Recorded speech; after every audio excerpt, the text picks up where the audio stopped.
Tiers livre, atelier d'écriture, un cycle qui s'intitule Progression, c'est le 5. Et c'est un rendez-vous qui pour moi est important. Ce qui est difficile, c'est que c'est un rendez-vous, oh là là, je ne sais pas quand c'est venu la première fois que je l'ai utilisé. Qu'est-ce qu'il y avait au tout début? Se dire, j'apporte ce texte parce que pour moi, ce texte est central. Mais sans savoir vraiment pourquoi. Et puis, je crois que ça fait plus de 20 ans que je ne conçois pas de cycle sans qu'à un moment donné, on ait rendez-vous avec ce texte. Pas forcément, il peut y avoir des variations, mais j'ai pas d'autre métaphore pour ça que sentiment très profond que quand on écrit là, au présent, un petit peu comme Copernic et Galilée, on a toujours l'impression que le soleil tourne autour de la Terre. Pourtant, on sait que la réalité ne coïncide pas avec notre perception. Quelque chose qui a été très conflictuel à son invention devient une sorte de savoir collectif, même si ce n'est pas notre expérience. Et ça, pour moi, c'est important. Ça veut dire que l'alphabet, bon, il y a 26 lettres, ou 27, ou 25, je ne sais plus, parce que ça peut fluctuer. Dans mon litret, il y en a une de moins, parce que W ne compte pas comme lettre. Mais nous, on utilise des lettres qui sont des modes de récit.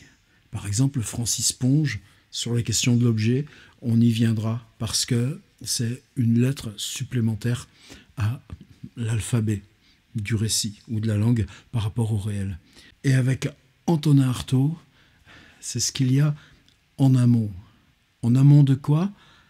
En amont de la prise même de parole, en amont du langage. Ce qui se passe dans la pulsion qui nous mène au langage. Le mot pulsion est peut-être trop chargé encore. C'est dans le lien à ce qu'on écrit, même si c'est simple, même si c'est détaché, se rejoue notre appel à l'écriture, notre appel à la distanciation des mots, au silence des mots, ou au contraire, ce qui va hurler dans la parole, parce que cette envie de hurler, elle est en soi, on la contient, mais elle ne s'exprime pas, sinon par cette médiation de l'écriture. Alors c'est une histoire qui est très vieille, c'est ce qui se passe dans la tête. Et vous savez que tout ce qui se passe dans le crâne, la perception du cerveau, le peu de savoir qu'on commence à constituer sur ce qu'il y a là, dans cette espèce de matière informe contenue dans notre boîte d'os, ça a été totalement révisé depuis, disons, 50 ans, mais encore 20 ans, mais encore 10 ans, et on n'en finit pas d'appréhender en quoi le cerveau, c'est pas la parole de Dieu qui traverse Saint-Augustin assis à son pupitre et puis rejoint la main qui écrit.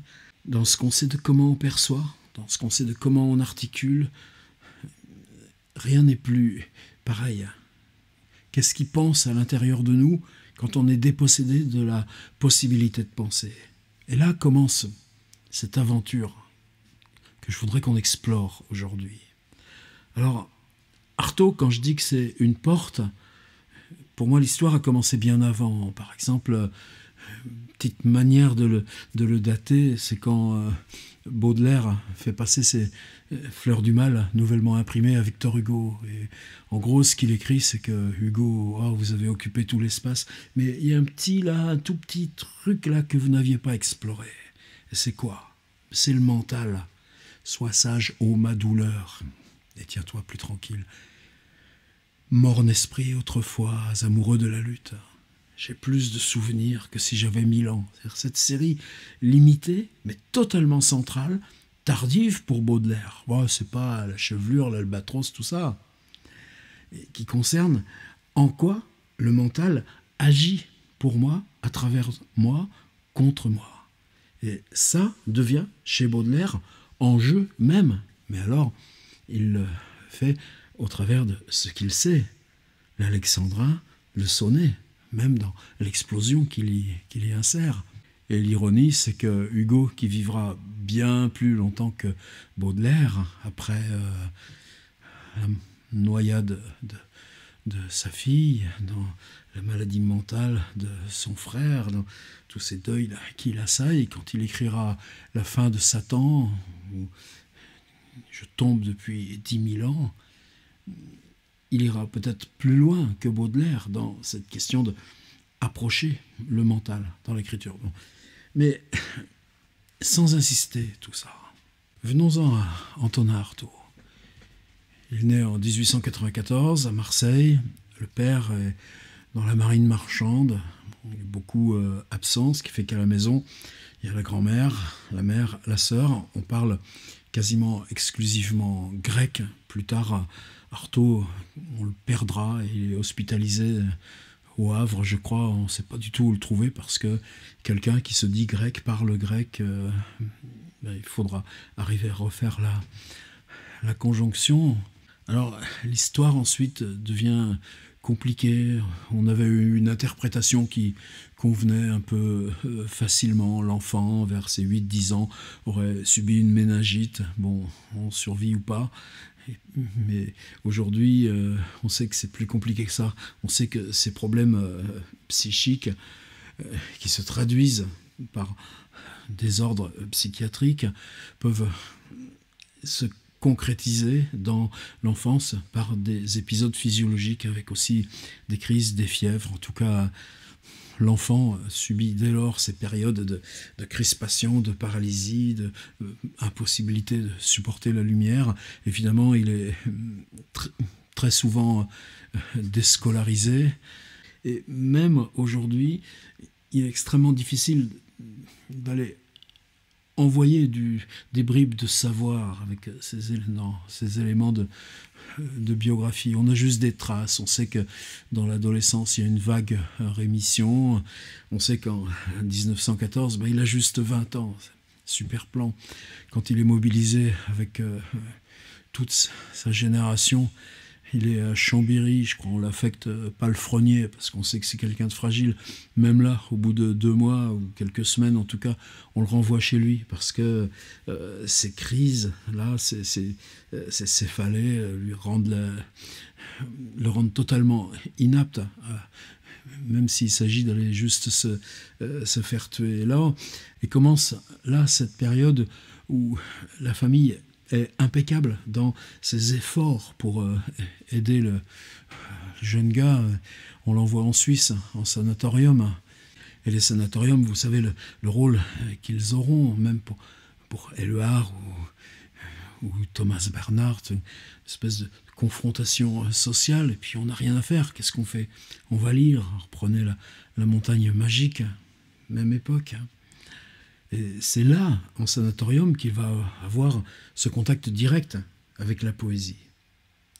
Et en tout cas, qui la lui apporte, on ne sait pas trop, mais en tout cas, il y a la révélation de Baudelaire et il y a la révélation de Rimbaud. Et ce socle, ce court-circuit, c'est ça son viatique. Il n'y a pas de génération spontanée de la littérature. Il faut ces rencontres. Ensuite, il y a un deuxième épisode militaire qui est pareil. Ça nous donne comme ça une sorte de baromètre. Il y a ce médecin à Marseille qui a décidé que probablement c'était peut-être quelque chose qui avait eu de la syphilis dans la famille. Pourquoi pas? On sait aujourd'hui que ça n'a jamais été le cas. Donc il traite avec des injections de mercure. Il pèse plus que 35 kilos. Il est prêt à... Ce type va le tuer. Et là, la famille a ce réflexe de l'envoyer à Paris, à Saint-Cloud, là où le docteur Toulouse, a une clinique pour un nombre limité de patients, c'est-à-dire que la famille paye. Et Toulouse a des principes assez révolutionnaires. Par exemple, que le patient n'est pas responsable de la douleur. Donc on l'aide avec la morphine, l'héroïne. La deuxième chose, c'est que, malgré tout, on va les socialiser. C'est-à-dire qu'Artaud, il n'aura jamais de domicile à lui. Il aura quelques affaires dans un sac, des adresses dans des chambres d'hôtel. Une fois, quand il sera acteur dramatique de cinéma célèbre, il va prendre un appartement. Sa mère et sa sœur viendront habiter avec lui, mais ça ne va pas pouvoir durer longtemps. Le principe de Toulouse, c'est quelque chose qui aujourd'hui ressemblerait à de l'art-thérapie. D'abord, sur place, hein, on fait des revues, on publie, on fait des comptes rendus de livres, de pièces de théâtre, et puis il les envoie à Paris. Et c'est comme ça que Artaud se trouve à l'atelier de Charles Dullin. On est en 1921, ça va durer quelques années. Comment il faut le voir? Le théâtre fait sa révolution. Le théâtre, jusqu'ici, c'était un grand lustre au-dessus des spectateurs. C'est se montrer qui compte. Bien, maintenant, on utilise la révolution du cinéma, le magnésium, les éclairs pour faire des poursuites. L'éclairage devient mobile. C'est-à-dire que la parole peut devenir beaucoup plus proche entre l'acteur et le spectateur. Artaud va se trouver mouillé, totalement immergé dans cette révolution. Très vite, Dullin lui donne des petits rôles. Très vite aussi, il va commencer à tourner des bouts de films. C'est dans ce contexte qu'il écrit ce qui nous est parvenu sous le nom de Le Pesner. Et c'est du Pesner que je veux parler. Et même si on a pu déjà faire des exercices par là, y aller ensemble. Pour moi, justement, c'est pas facile d'en parler parce que je réouvre la porte d'une salle où je suis longtemps entré, installé. Simplement, la conviction que ce qui se passe dans cette salle exiguë, c'est décisif pour la totalité de nos usages de l'écriture, fait que j'ai pas le droit de passer à côté. Le Pesner, c'est une douzaine de pages. Bon, allez, disons 20 pages. Et il suffit de 20 pages pour bousculer la totalité de la littérature. Il se passe quoi dans ces pages? C'est une suite de textes extrêmement brefs. 3 lignes. Un acteur, on le voit comme à travers des cristaux. L'inspiration a palier. Il ne faut pas trop laisser passer la littérature, ce qui pourrait nous faire un titre, nous. Et puis ensuite, ça enchaîne. Vous savez qu'en édition, on a ce qu'on considère comme la belle page, la page qu'on lit d'abord, par quoi on ouvre. En sommeil, nerfs tendus tout le long des jambes, le sommeil venait d'un déplacement de croyances, l'étreinte se relâchait, l'absurde me marchait sur les pieds. Et puis en vis-à-vis, donc sur la page de gauche, la page amont, mais la page qu'on lit après, vient un développement. Et ce développement, lui, ça peut être une quinzaine de lignes. Je n'ai visé qu'à l'horlogerie de l'âme, je n'ai transcrit que la douleur d'un ajustement avorté. Je suis un abîme complet. Ceux qui me croyaient capable d'une douleur entière, d'une belle douleur, d'angoisse remplie et charnue, d'angoisse qui sont un mélange d'objets, une trituration effervescente de force et non un point suspendu, avec pourtant des impulsions mouvementées, déracinantes, qui viennent de la confrontation de mes forces avec ces abîmes d'absolu offerts, de la confrontation de force au volume puissant. Et il n'y a plus que les abîmes volumineux, l'arrêt, le froid, ceux donc qui m'ont attribué plus de vie, qui m'ont pensé à un degré moindre de la chute du soi, qui m'ont cru plongé dans un bruit torturé, dans une noirceur violente avec laquelle je me battais, sont perdus dans les ténèbres de l'homme. Et si on continue, se retrouver dans un état d'extrême secousse éclairci d'irréalité, avec dans un coin de soi-même des morceaux du monde réel.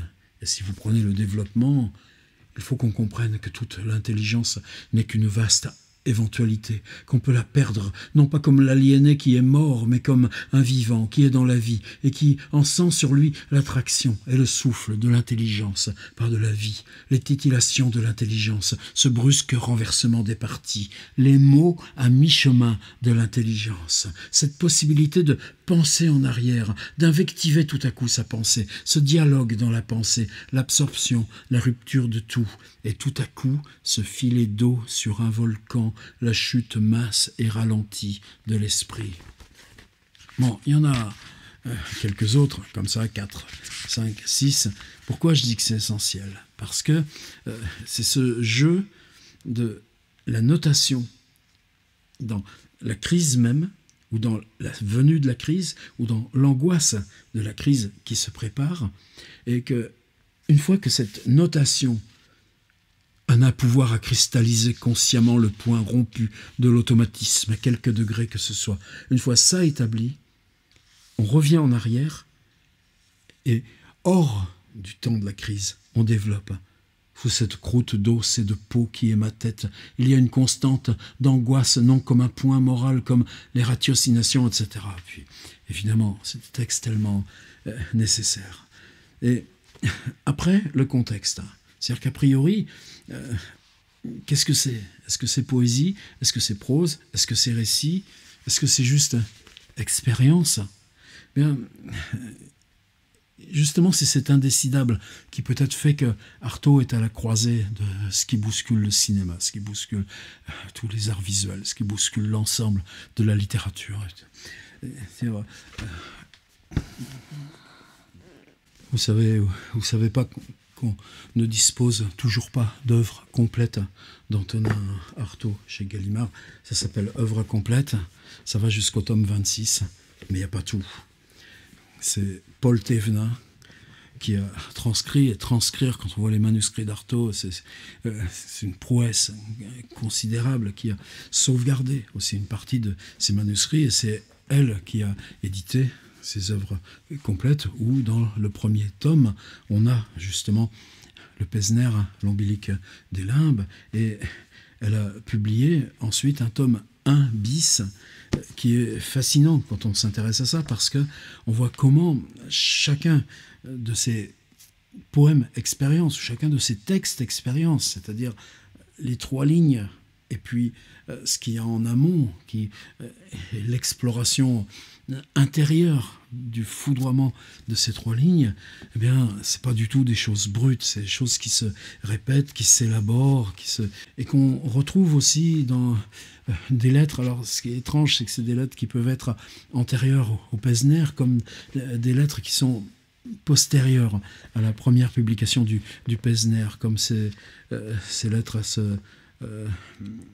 à Georges Soulier de Morand, un des premiers inventeurs de l'acupuncture en France. Et c'est des lettres. J'ai l'impression que mes réactions dorment. Rien n'éveille plus d'association en moi.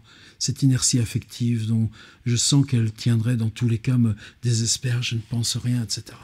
Et pourquoi c'est important de macérer un petit peu là-dedans? Je ne sais pas si aujourd'hui, un des obstacles à la conscience qu'on peut avoir du rôle d'Antonin Artaud, c'est pas justement la difficulté à le publier. C'est-à-dire, j'achète toujours le petit Poésie Gallimard, justement, avec l'ombilique des limbes et en tout petit le Pesner.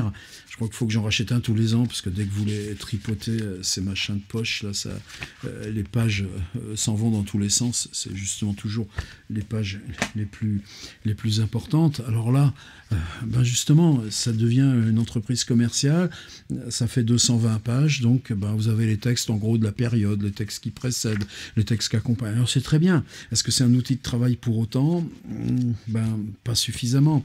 Alors ici, la NRF a gardé le jeu des doubles pages, et heureusement, c'est essentiel. Il y a quelque chose par contre qui est essentiel, c'est la correspondance avec Jacques Rivière. Vous savez, le beau-frère d'Alain Fournier, qui a écrit Le Grand Monde, qui travaillait avec Jean Paulhan au secrétariat de la NRF, la revue, c'était pas encore Gallimard, et qui reçoit évidemment ces manuscrits, des manuscrits de jeunes poètes venus de province. Premier recueil, ben déjà, c'est un peu tous les jours. Et ce qu'il reçoit, c'est une lettre qui dit « Monsieur, je vous ai envoyé ça il y a 3 semaines, je n'ai toujours pas de réponse ». Il répond une lettre le plus polie qu'il peut, et il dit qu'il n'est pas question de publier. Je résume, hein, vous irez y voir, ça vous intéresse. Mais qu'il y a par endroits, peut-être qu'il doit avoir conscience de la fragilité de celui qui lui écrit, que là, peut-être on pourrait prendre des extraits. Puis il reçoit une lettre le surlendemain, quasiment d'insulte. « Monsieur, je sais très bien ce que je fais. C'est pas la poésie qui m'intéresse, c'est pas le roman qui m'intéresse. Ce qui m'intéresse, c'est ce qui se passe dans le langage. quand je vais être privé, dépossédé de moi-même. Et là, on comprend tout Artaud, et on le comprend pour jusqu'à sa mort en 1947. Et en particulier, le texte qu'il écrit sur Van Gogh, suicidé de la société, Van Gogh. Vous savez, c'est 4 jours où il dicte quelqu'un qui transcrit en gros le même texte, mais chaque fois en allant plus loin, parce que c'est la première exposition de Van Gogh à Paris et que Figaro dit on voit bien que c'est de la peinture de fou, d'un type qui s'est coupé l'oreille pour la mettre sur le seuil de la porte à Gauguin pour s'excuser, puis un type qui s'est pendu là à Auvers-sur-Oise. Et Artaud, il dit non. Ce qu'il dit, c'est que précisément dans la crise, dans la paralysie, dans la douleur, tu n'écris plus. Il n'est plus possible de travailler. Par contre, dans l'amont, juste avant, eh bien ça, tu es pleinement conscient. Et ce que tu vas travailler, c'est justement, tu vas en appeler à l'écriture pour augmenter ta résistance, augmenter la conscience, augmenter ce que tu mets en place, parce que tu sais que dans ce point-là du foudroiement, il n'y aura plus rien. Et ça, toutes ces années plus tard, il le reprendra pour Van Gogh. Et c'est ça qui est exceptionnel dans les lettres à Jacques Rivière. Alors même qu'il n'a encore rien publié, il y a un échange portant sur les intentions et les ambitions de ce travail littéraire. Et pourquoi ça prend cette forme-là? Et c'est d'autant plus important aussi d'en parler sérieusement que, bon, vous savez, moi aussi je l'ai, parce que c'est commode, ça se met dans le fond d'une valise. Artaud, ça fait juste 2 ans qu'il s'est élevé dans le domaine public et qu'on n'en court plus les foudres de l'arrière-petit-neveu dès lors qu'on prend 3 lignes de texte. Alors le quarto, c'est fascinant parce que on a justement une partie des lettres, on a les échanges avec les médecins, on a une formidable iconographie, en particulier sur la période du cinéma. Et ça, c'est juste après le Pesner, mais vraiment juste après, ça s'interpénètre. C'est dans le tome 4 là, qu'on a tous les textes sur le cinéma, l'enjeu de la miniaturisation du cinéma, l'enjeu de la perception en relief, ce qui croyait être déjà presque là, alors que la notion de couleur, non, ça peut pas leur entrer mentalement dans l'univers des possibles. Quand je joue, mon cri éveille son double de source dans les murailles du souterrain. C'est-à-dire que si vous écrivez, vous fabriquez un objet. Pour aller plus loin, il faut écarter l'objet, trouver une autre forme. Donc ça va être l'improvisation. Tu fais des scénarios, tu fais des textes de théâtre, tu les oublies. Tu vas plus près de ton souffle. C'est la même démarche qu'il poussera plus tard. L'art occidental, c'est le schéma de ce qui se jouait devant l'Église, où c'est le statut du livre qui est le même que la Bible. Et si on veut aller plus loin, nous, dans notre propre art, eh bien, allons dans les sociétés où cette transcendance n'a pas séparé le religieux de ce qu'on nomme art. Au Mexique, il y a le Mezcal. Et dans cette expérience-là, de la transe ne se sépare plus quelque chose qui serait de l'ordre de l'art, de quelque chose qui serait de l'ordre du religieux. Et Artaud, en 1935, part au Mexique et pendant 2 ans fera traduire là-bas ses textes parce qu'il veut devenir auteur dans une société qui ne sépare pas le religieux et l'art. Et il est bien proche d'y arriver. En tout cas, ces textes du Mexique, qu'est-ce qui nous concerne? Retour à la période là, qui nous intéresse. Alors, je parle du quarto parce que, sous contrôle du petit-fils, par exemple, le travail énorme et l'intelligence de Paul Thévenin qui nous a offert Artaud. Et l'importance d'Artaud, eh bien, elle est gommée. En gros, elle l'a dépossédé de ses manuscrits. C'est assez révoltant. Bon, c'est des petites cuisines éditoriales, laissons passer. Mais le Pesner, on met juste 3 lignes en blanc, puis une petite lettrine pour montrer que ça saute. Alors, ce texte qui est totalement aussi, enfin, je dirais quelque chose d'aussi important que la recherche du temps perdu, qui fait 3000 pages, ben ici, ça fait plus que 2 pages. Ouais. Avec ce blanc veule au milieu des textes. Et rien que ça, vous voyez, c'est pas notre propos aujourd'hui. Alors maintenant qu'on a posé le contexte, l'exercice, et pour moi l'importance, avec Artaud, par sa propre contrainte, c'est-à-dire ce qui va l'emporter, ce qui va le tuer, s'invente une forme de littérature qui, parce qu'il est dans l'extrême, rajoute une possibilité. C'est la possibilité d'exprimer matériellement la pensée, d'exprimer physiquement le corps. Dans la petite fiche, vous verrez un texte qui s'appelle « Description d'un état physique ». Mais en tant que tel, ça ne suffit pas à justifier.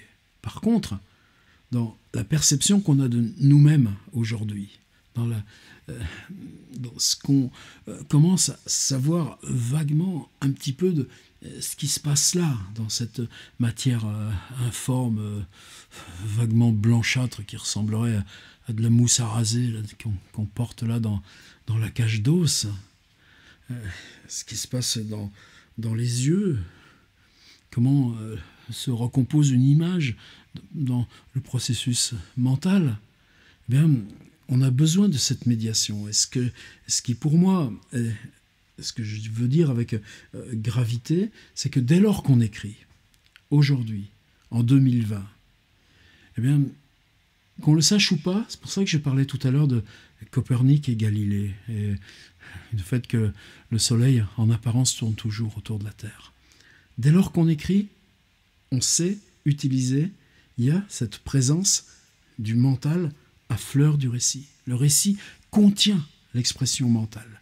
Le récit contient l'expression intérieure de ce qui lutte en nous contre l'expression du je. C'est la même chose avec la question du corps dans l'écriture. Mais c'est ténu, c'est impalpable. C'est-à-dire quand on s'approprie l'écriture, on se l'approprie depuis la vieille inertie, depuis la vieille rhétorique. Et là, pour moi, ce qui est important fondamentalement dans l'atelier d'écriture, c'est de sauter intentionnellement sur cette rupture, se saisir de cette rupture et faire fonctionner un texte basé sur cette rupture. C'est-à-dire que ce n'est pas quelque chose qui révèle forcément du neuf, mais c'est quelque chose qui révèle ce qui se joue dans l'usage devenu naturel du récit, de la parole, la perception du monde, mais qui aurait été totalement impossible à piger pour quelqu'un d'avant Antonin Artaud. Alors, ce que je voudrais vous proposer, c'est de vous concentrer. Ce sera des textes brefs. Et justement parce que c'est quelque chose, pour moi, a déjà été pratiqué, je viens le revisiter, et vous savez, je me suis toujours dit dans ce cycle qu'à la fois on déchiffrait une par une, et vous savez que mon principe dans ce cycle, c'est qu'on se saisit un à un de ces rouages qui sont le vocabulaire essentiel et du récit et du rapport de la phrase au réel et à soi-même qui l'énonce, mais en même temps on se saisit de cette écriture sans autre détermination. On en fait quelque chose d'intransitif. Et mieux que ça, puisqu'on a 2 ateliers qui marchent ensemble, un où on s'interroge uniquement sur narration et faire un livre, eh bien, qu'on puisse traiter aussi ces exercices comme des gammes, y compris dans le côté virtuose de ces gammes. Et je suis bien conscient du saut que représente l'accès là, à ce que je propose.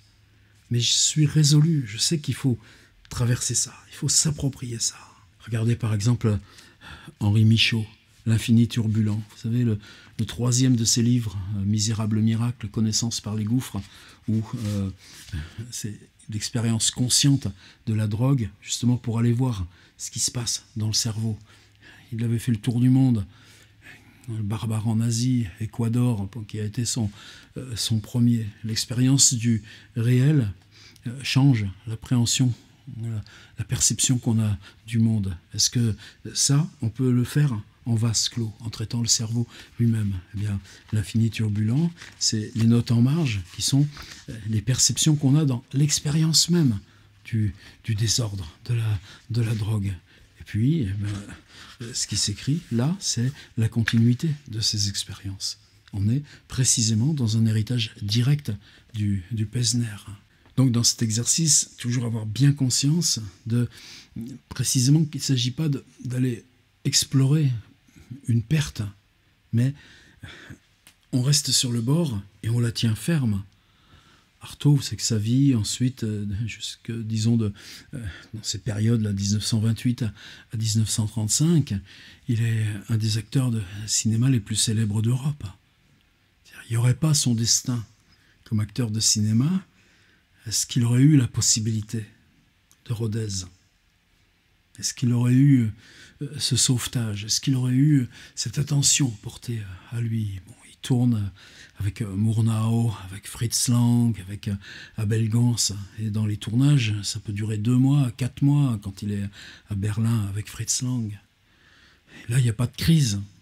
Et ce qu'on dispose, c'est pour ça que le Quarto, c'est des documents intéressants, c'est comment dans les semaines qui précèdent le tournage, il y a un sevrage de ce qu'il protège de la douleur, c'est-à-dire l'héroïne et la morphine. Et puis ensuite, dans le tournage, il n'y a plus de crise. Par contre, une fois que c'est fini, il y a comment ça se profile, comment ça vient, comment les ombres se font menaçantes. Et là, on pense beaucoup aussi à toutes ces périodes de Nerval, le dernier Nerval, dans Aurélia. Quand on voyage, tout le temps qu'il fait de la route en Allemagne, il n'y a pas les crises. À un moment donné, les ombres sont plus fortes et la crise revient, jusqu'à la dernière. Et c'est là ce qui m'importe. C'est-à-dire que ce qu'on est en train d'explorer là, ça nous concerne, quel que soit le parcours, quel que soit l'âge. Ce que je propose, c'est simple, et j'en ai déjà parlé, si vous voulez relire, là dans les documents joints, il y a une version numérique de mon livre « Tous les mots sont adultes ». C'est bien la preuve qu'il y a 20 ans, j'étais déjà à fouiller ici, sur comment l'interdit autobiographique va nous permettre, parce qu'il serait hors de question de pouvoir remonter à la source biographique, au récit biographique, à partir de ce qu'on va lire. Et ça, c'est pour moi le plus essentiel. Par contre, on va en appeler à, quel que soit le lointain, quel que soit le moment de la vie, quelle que soit la brièveté de ce que ça a pu durer dans l'expérience réelle. Ça peut être une fraction de seconde dans un accident ou quand on se réveillait autrefois des anesthésies avec le ballon d'éther. Mais ça peut être aussi un musicien qui simplement, à un moment donné, on s'avance et on joue. Ça peut être une crise de fou rire, ça peut être... Bon, je laisse le moment, cette collection de moments, elle n'est pas nombreuse pour aucun d'entre nous, où il y a eu perte de contrôle de soi-même. Et cette perte de contrôle, on va la tenir à distance parce qu'elle ne sera pas identifiable dans le texte. Par contre, on va l'explorer avec l'outil d'Antonin Artaud. Et quand je disais qu'on peut en faire un exercice de haute volée littéraire, ou à la fois un exercice, toujours cette vieille métaphore du violoncelliste qui reprend son bac, donc un exercice de gamme, eh bien, ce que je vous propose, c'est d'utiliser cette forme même d'Artaud, c'est-à-dire du vis-à-vis. Alors sur le blog, ce ne sera pas en vis-à-vis, ce sera un chapeau en 3 lignes, et puis le développement en 12 lignes. Et peut-être que vous aurez 2 ou 3 fois, comme ça, ces notes, 2 ou 3 de ces notes extrêmement brèves, mais une seule suffit. Et par contre, de jouer ce qui est aussi dans l'Infini turbulent d'Henri Michaud, c'est-à-dire de jouer cet écartement entre la notation qui va au plus près possible de la perception mentale, du journal du corps, la moiteur, la crispation, ce qui se passe dans les yeux, la volonté de parler ou pas, ou de se cloîtrer. Et puis, ce jeu de retour en arrière, une sorte de journal du mental et du corps dans l'expérience qui, justement, une fraction de seconde ou sur quelques semaines ou quelques mois, la dépression, etc., ça en a produit de la littérature. Ce que vous allez écrire, c'est cette flèche qui va harponner ce qui se passe là, dans le mental, dans cette expérience revisitée de la dépossession de vous-même, sans qu'à aucun moment un quelconque détail ne permette d'identifier ce dont vous parlez. Et en contrepoint de cette phrase foudroyante ou issue de ce qui foudroie, eh bien, une sorte de dépli rétroactif de « il se passe quoi ?» dans la bouche, dans les muscles, dans les perceptions. Et là, moi, c'est juste ça mon but. D'une part, c'est encore un lieu d'écriture extrêmement neuf à explorer en tant que tel. Et là, je suis sûr de moi. Mais d'autre part, c'est faire émerger, parce qu'on le considère en tant que tel, une nappe ou une strate ou une instance de l'écriture qui aujourd'hui est dissoute dans l'ensemble de nos pratiques et stratégies, qui est présente chez tous les auteurs, et qu'on va identifier comme telle, et qui restera présente maintenant, bien plus consciemment, quoi que ce soit qu'on écrive, et nous permettra d'en utiliser les harmoniques. Ça suffit pour se lancer, et à vous de faire un peu l'enquête. Vous trouverez d'autres vidéos, vous trouverez justement tous les mots sont adultes, etc. Prenez le temps, mais il y a une chose dont je suis parfaitement sûr, c'est que là, c'est peut-être le point le plus clair où ces ruptures dans l'esthétique et la littérature, même si elles ont des précédents chez Baudelaire, chez Hugo, chez Nerval, qu'elles s'accomplissent chez Rimbaud.